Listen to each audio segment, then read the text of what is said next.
Hello YouTube, MillenniumX17 here. EA's press conference just ended. And thank God for that. I thought it never would. Damn near put me to sleep. Extremely disappointed in EA. They've got a lot of good IPs to work with, and it was even more conservative and by the numbers than even what Microsoft did. This will not be nearly as long as my Microsoft overview because to be honest with you, there isn't much to talk about here. John Riccitiello came out and introed the thing and then sent out Visceral Games for Dead Space 3, which would be shocking, except Dead Space 3 was, leaked last week. So, okay. It looks good. The big thing that there is for Dead Space 3 is there will be co-op now, which pretty much shoots the whole horror survival thing in the foot, but whatever. It looked good, February 2013. So there's that. Madden 13, they talked about that, about the Infinity Engine, how it's the most authentic gameplay experience there'll ever be, is how each and every play can never come out the same way twice because of how the physics and how everything is taken into effect, and that it's the most realistic one they ever did, which is pretty much the pitch every year. But I don't play any of the sports games, so I wouldn't know. But it did look good. So they had Michael Irvin come out. I think that's how you pronounce his name. NFL Hall of Famer, talking about the career legacy mode, a new mode in Madden. All right, it looked good. All right, so there's that. Maxis came out talking about SimCity Social. It's a Facebook game. The best thing to take away from this is that they had the best burn of the entire EA press conference right here. During their little pre-rendered trailer, it threw up a catchphrase that said "More city, less Ville," which was great. I love that one. That was pretty awesome. Then they came out and they talked about SimCity with a pre-recorded trailer to begin with. They talked about it for a little bit. Runs on Glassbox engine. We already knew that. Multiplayer. Okay, what your city does affects other people's city, other people's cities in multiplayer. Like, yeah, that's not going to induce trolling at all. Yeah, that'll work great. And then they ended with a pre-rendered trailer. No actual live demo, which is a little disappointing. John Riccitiello comes back on stage, mentions the fact that Jason West and Vince Zampella are in the theater there at the press conference. Nothing else, other than, wasting time. Battlefield 3 was then shown for a premium, their premium service is what it is. Battlefield Premium, which again would be amazing, except it was spoiled last week again. So, yeah, it's announced officially now. Going to compete with the Call of Duty Elites. We knew it was going to happen. They announced 5 expansion packs over the next 9 months. I couldn't write fast enough to keep up with it. One of the Close Quarters pack is one of them. There's an all-vehicle pack. There's a pack with motorcycles in it, which it's varied. Is what it is. It doesn't look too bad. The Battlefield Premium is going to run you $50 a year, just like Elite. And here's the interesting thing, though.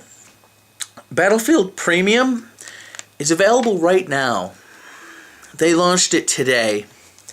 And oh yeah, by the way, PS3 members, if you get Battlefield Premium today, you can get it. Apparently the Battlefield Premium you get the 5 DLC packs with it, which makes sense.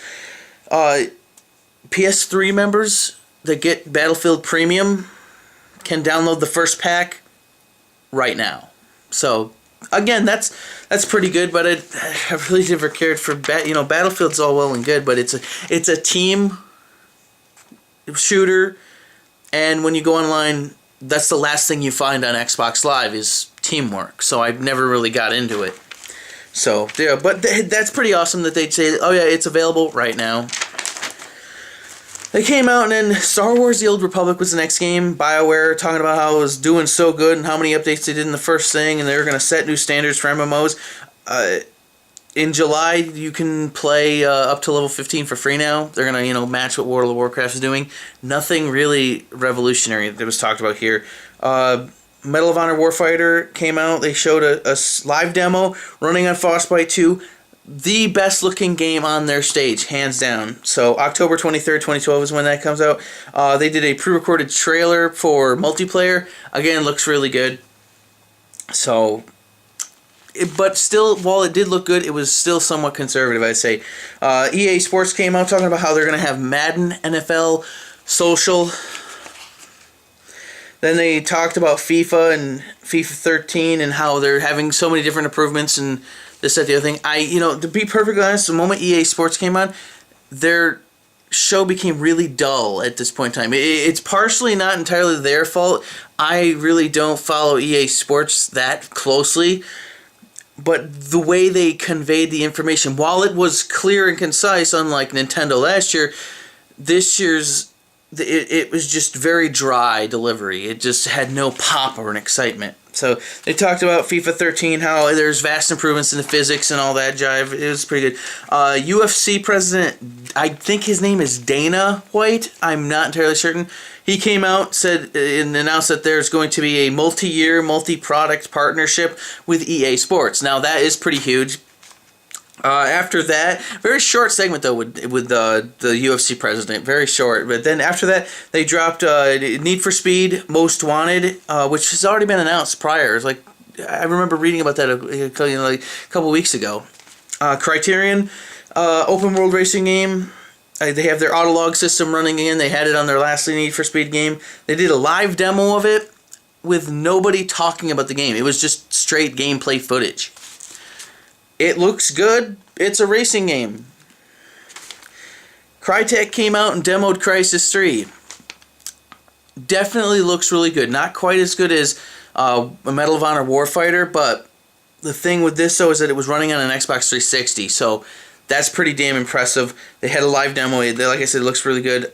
February 2013. Everything seems to be... They seem to be announcing a lot of things for February 2013. Seems to be filling up pretty damn quick, so... And in the back of my mind, I'm thinking, they have to have one more game, right? So then John Riccatello comes back on stage and thanks everybody for showing up, and they just end the show just like that. There was nothing that they announced. There was no wow moment. There was no pop. There was no nothing. Very disappointing. Very, very disappointing. So as of right now, Microsoft definitely has the lead, and they have the lead with no wow moment themselves. I mean, that's what I was afraid of with all the leaks from E3, from this year's E3, just like all the previous years. When everything starts leaking, there's just no excitement for anything. They start announcing things that were talked about a week or two beforehand. So it's like, Ubisoft is next. I'll just be happy if they don't have Mr. Caffeine on. And then later tonight is Sony. So I'm still optimistic. Nintendo's tomorrow. We can always hope that somebody brought something for a wow moment. I mean, is that suddenly no longer in style to gain everyone's attention with an announcement that nobody expected? Who knows? So anyway, Ubisoft is at 6 p.m. Eastern, and until next time, later tonight, you guys have yourselves a good day.